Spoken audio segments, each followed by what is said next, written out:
Assalamualaikum warahmatullahi wabarakatuh. Perkenalkan, nama saya Dwi Putriani Yusuf. Saya dari kelas 1G, jurusan Pendidikan Guru Sekolah Dasar. Tujuan saya membuat video ini adalah untuk memenuhi tugas manajemen kelas yang diampu oleh Bapak Dr. Rustam I. Husain, MPD. Di sini saya akan menjelaskan materi tentang pengaturan ruang kelas. Yang pertama, ada pengertian pengaturan ruang kelas dalam pembelajaran. Pengaturan dapat pula diartikan dengan pengelolaan menurut Kamus Bahasa Indonesia. Kalimat ini berasal dari kata manajemen yang berarti penyelenggaraan. Menurut Winata Putra menyatakan bahwa pengelolaan kelas adalah serangkaian kegiatan guru yang ditujukan untuk mendorong munculnya tingkah laku siswa yang diharapkan menciptakan hubungan interpersonal yang baik dan iklim sosio-emosional yang positif, serta menciptakan dan memelihara organisasi kelas yang produktif dan efektif. Ahmad Sudrajat menyatakan bahwa pengelolaan kelas lebih berkaitan dengan upaya-upaya untuk menciptakan dan mempertahankan kondisi yang optimal bagi terjadinya proses belajar atau pembinaan rapot, penghentian perilaku peserta didik yang menyelewengkan perhatian kelas, pemberian ganjaran, penyelesaian tugas oleh peserta didik secara tepat waktu, penetapan norma kelompok yang produktif.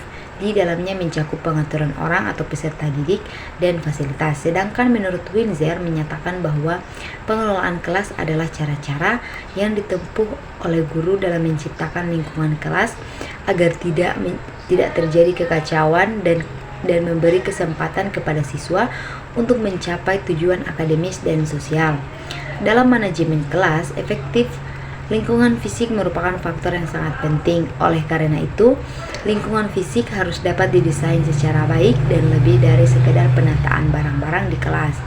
Menurut Everson et al., dalam Sandrock terdapat 4 prinsip yang dapat dipakai dalam menata kelas, yaitu yang pertama, daerah ini antara lain area belajar kelompok, bangku siswa, meja guru, dan lokasi penyimpanan alat tulis, rak buku, komputer, dan lokasi lainnya.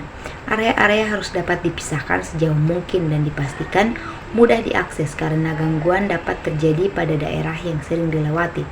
Oleh karena itu, lebih pentingnya semua yang ada di kelas harus mampu pintar dalam mengambil posisi yang sekiranya dapat menambah semangat belajar. Sebagai manajer kelas, guru penting untuk memonitor anak secara cermat. Pastikan ada jarak pandang yang jelas dari meja guru, lokasi instruksional, meja anak, dan semua anak. Bagaimanapun juga, guru harus pintar dalam mengatur jalannya transformasi ilmu yang akan diberikan pada anak didiknya secara keseluruhan. Yang kedua, ada mampukan diri guru membuat suasana baru. Hal ini akan meminimalkan waktu persiapan dan perapian, serta mengurangi kelambatan dan gangguan aktivitas, dan tinggal menghitung waktu dan tempat yang sudah ada pada aturan mainnya. Dalam artian, guru merupakan fasilitator dalam kesehariannya. Tujuannya hanya tidak lain untuk menjaga stabilitas siswa dalam menangkap suatu materi. Yang ketiga, tentukan di mana Anda dan siswa Anda akan berada saat presentasi kelas diadakan. Pada aktivitas ini, anak tidak boleh memindahkan kursi atau menjulurkan lehernya. Siswa tetap harus melaksanakan dengan apa yang menjadi keinginan seorang guru, yaitu dengan cara mendengarkan dalam keadaan baik. Yang kedua, yaitu menciptakan lingkungan yang kondusif untuk belajar. Salah satu faktor yang penting yang dapat memaksimalkan kesempatan pembelajaran bagi anak adalah penciptaan lingkungan pembelajaran yang kondusif. Lingkungan pembelajaran dalam hal ini adalah segala sesuatu yang berhubungan dengan tempat proses pembelajaran dilaksanakan. Sedangkan kondusif yang berarti kondisi yang benar-benar sesuai dan mendukung keberlangsungan proses pembelajaran. Proses pembelajaran merupakan interaksi antara anak dengan lingkungannya sehingga pada diri anak terjadi proses pengolahan informasi menjadi pengetahuan, keterampilan, dan sikap sebagai hasil dari proses belajar. Lingkungan belajar dapat diciptakan sedemikian rupa sehingga dapat memfasilitasi anak dalam melaksanakan kegiatan belajar. Lingkungan belajar dapat merefleksikan ekspektasi yang tinggi bagi kesuksesan seluruh anak secara individual. Dengan demikian, lingkungan belajar merupakan situasi yang direkayasa oleh guru agar proses pembelajaran dapat berlangsung secara efektif. Menurut Saroni, Dalam Kusmoro, lingkungan pembelajaran terdiri atas dua hal utama, yaitu lingkungan fisik dan lingkungan sosial. Lingkungan fisik dalam hal ini adalah lingkungan yang ada di sekitar siswa. Belajar berupa sarana fisik baik yang ada di lingkup sekolah. Dalam hal ini, dalam ruang kelas belajar di sekolah, lingkungan fisik dapat berupa sarana dan prasarana kelas, pencahayaan, pengudaraan, pewarnaan alat, media belajar, pajangan, serta penataannya.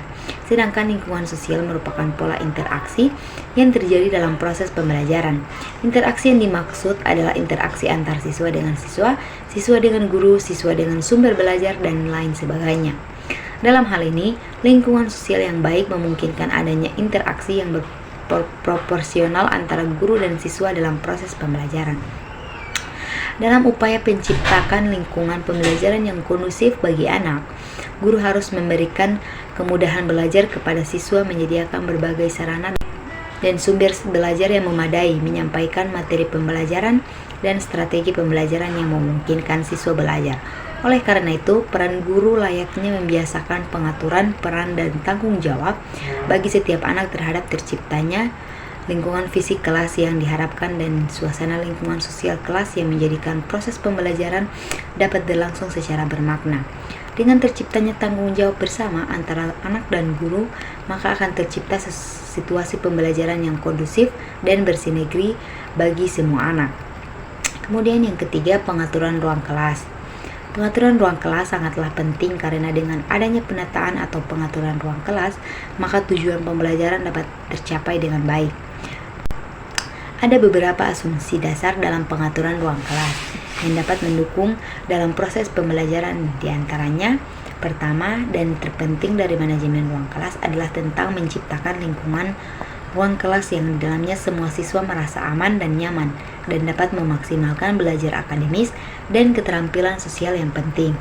Ketika guru dan siswa menciptakan tipe-tipe setting ruang kelas, siswa cenderung membuat pilihan yang baik dan belajar mereka ditingkatkan.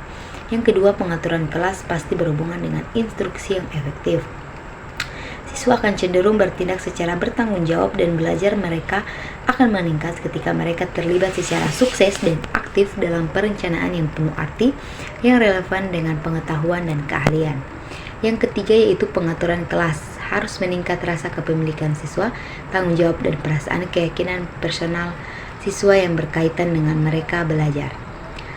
Pengaturan ruang kelas meliputi metode untuk membantu siswa mengembangkan keahlian perilaku baru yang dapat membantunya dalam bekerja sama dan berhasil bersama orang lain. Yang kelima, yaitu pengaturan ruang kelas yang efektif memerlukan guru yang menjaga nilai-nilai dan keyakinannya tentang pentingnya bekerja sama dengan siswa.